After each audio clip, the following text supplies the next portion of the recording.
Hi friends, నేను మీ వీరు సాగి. ఫ్రెండ్స్, మనకి స్కూల్లో డాన్స్ టీచింగ్ అనేది 9 మంత్స్ ఉంటుంది. అంటే జూలై నుండి స్టార్ట్ అయ్యి మార్చిలో ఎండ్ అవుతుంది. జూన్లో స్కూల్ రీఓపెన్ అవుతుంది కాబట్టి అప్పుడు అడ్మిషన్స్ ప్రాసెస్ నడుస్తుంది. ఏప్రిల్లో పిల్లల యాన్యువల్ ఎగ్జామ్స్ నడుస్తాయి. సో ఈ 2 మంత్స్ మనకి వర్కింగ్ డేస్ ఉండవు. టోటల్ గా స్కూల్ అనేది 11 మంత్స్ నడుస్తుంది. సో ఏప్రిల్ మంత్ మనకి వర్కింగ్ డేస్ లేవు కాబట్టి బయట ఈవెంట్స్ కానీ లేదా షూట్స్ కానీ ఉంటే చేసుకోవడం తప్పితే మనకి వేరే ఆప్షన్ లేకుండే. సో ఈ టైంలోనే ప్రిన్సిపల్ శ్రీనివాస్ రెడ్డి సార్ గారు అయితే మనకు కాల్ చేయడం అయితే జరిగింది.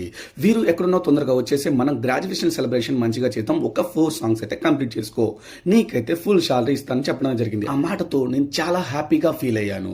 సో వెంటనే స్కూల్కి వెళ్ళి పిల్లలకి ఎగ్జామ్స్ నడుస్తున్నాయి కాబట్టి వాళ్ళకి సపరేట్ టైం టేబుల్ ప్లాన్ చేయించుకొని క్లాసెస్ డిస్టర్బెన్స్ కాకుండా సాంగ్స్ కంప్లీట్ చేసుకోవడం అయితే జరిగింది. ఫైనల్ గా ఈవెంట్ అయితే లాస్ట్ వర్కింగ్ డే రోజు అయితే ప్లాన్ చేయడం అయితే జరిగింది. ఎందుకంటే పిల్లలకి హాలిడేస్ ఉన్నాయి కాబట్టి లాస్ట్ డే రోజు ఫుల్ ఎంజాయ్ చేస్తారు కాబట్టి అలా అయితే ప్లాన్ చేయడం అయితే జరిగింది. ఈ రోజుల కష్టాన్ని సార్ గుర్తించినందుకు నేను చాలా హ్యాపీగా ఫీల్ అయ్యాను.